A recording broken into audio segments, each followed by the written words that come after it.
আসসালামু আলাইকুম সম্মানিত প্রিয় দর্শক, আশা করি সকলে ভালো আছেন। বিলের মধ্যে এই জায়গায় ধান চাষাবাদ করা আসলে খুব কষ্টের বিষয়, কেননা বিশেষ করে এই নিচু জমিগুলোতে ধান চাষাবাদে খুব কষ্টকর এবং কষ্টসাধ্য। ঠিকমতো হাল পাওয়া যাচ্ছে না, সেই সাথে আবার মানুষজনের অভাব।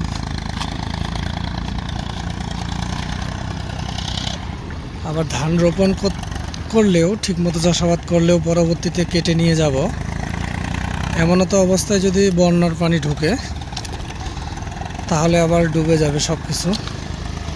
এই চর পুরো পানি ভরাট থাকে,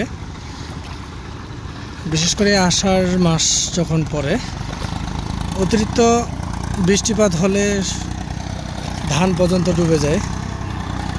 আমার মনে আছে 2 থেকে 3 বছর আগে, অর্থাৎ 19 সালে, ঠিক 2019-এ সম্পূর্ণ ধানগুলো এখানকার ডুবে গেছিলো, কেটে নিয়ে যেতে পারি নাই অনেক পানি থাকার কারণে।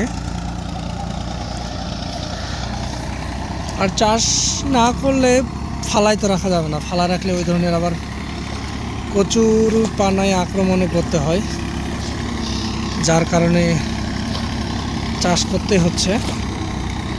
মানুষটা যে ওই পাশ দিয়ে যে এখানে হাটে আসবেন এমন তো অবস্থায় হাঁটাও সম্ভব হচ্ছে না, কষ্ট করেই হাঁটতে হচ্ছে। তো অবশেষে 8 দিন পর আজকে হাল পাইলাম। আমার চাচ্চু আমার দিকে একটু তাকাইল, হাল পাইলাম আর কি কষ্ট করে। তো এখানে আমার মূলত অধিক সার লাগে না, স্বল্প সারেই আমাদের এই জমি কিন্তু ধান চাষ হয়ে যায়। আর বিশেষ করে এই জমি সুবিধাও আছে, যেমন অসুবিধা আছে তেমন সুবিধাও আছে। এই জমিতে একবার পানি সেচ যদি আমরা প্রয়োগ করে থাকি 10 থেকে 12 দিন পর্যন্ত চলে যায়। এখানে কোনো গোবর সার, আমরা জৈব সার ব্যবহার করি না, কারণ যেহেতু নিচু জমি বিভিন্ন ময়লা আসে এখানে জমাট বাঁধে, কমপ্লিটলি সার হয়ে যায়। অতিরিক্ত জৈব সার দেওয়ারই লাগে না, সেই সাথে মিশ্রণ সার তেমন একটা ব্যবহার করতে হয়, তার সুবিধা আছে। তো সব মিলিয়ে দেখা গেল একদিক থেকে ভালো, যদি সুন্দর মতো ধানটা ঘরে নিয়ে যেতে পারি তাহলে ভালো, না হলে বুঝতে যেতে পারতেছেন এই অবস্থা।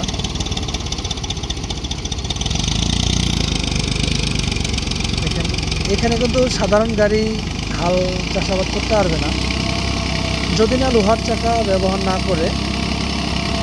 লোহার চাকা ব্যবহারের ফলে ধান চাষাবাদ করতেছে। এর আগে যখন আমার দাদা বা আমার বড়াব্বাগুলো এখানে চাষাবাদ করত, তৎকালীন কিন্তু গরুর হাল ব্যবহার করে, মহিষের হাল ব্যবহার করত, যদিও তখন আমি পৃথিবীতে নাই, তখন পৃথিবীতে ছিলাম না যেহেতু। তো শুনছি আর কি আমার দাদার কাছ থেকে, তারা কিন্তু মহিষের হাল, গরুর হাল দিয়ে কিন্তু এগুলো চাষাবাদ করত। অনেক কষ্টসাধ্য বিষয় ছিল, তার তুলনায় তাদের তুলনায় আমরা এক অংশ মনে হয় কষ্টটা ভোগ করতেছি না। এর জন্য এই জমিগুলো বিশেষ করে বেশি ভালো লাগে।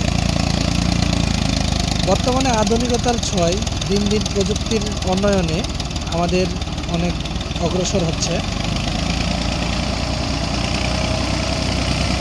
তবে ধান উৎপাদন করতে গেলে এই ধান যদি বিক্রি করা হয় তেমন একটা পোষাবে না, কারণ যেহেতু আমরা নিজেরাই চাল করে ভাত খাচ্ছি, তার জন্যই বিশেষ করে আমাদের এখানে চাষাবাদ করা।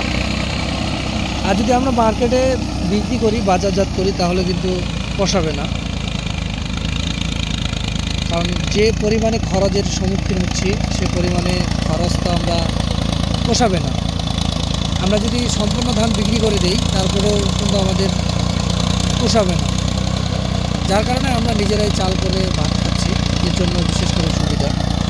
বিলের মধ্যে বড় ধানের জমি পড়েছে চাষাবাদের জন্য।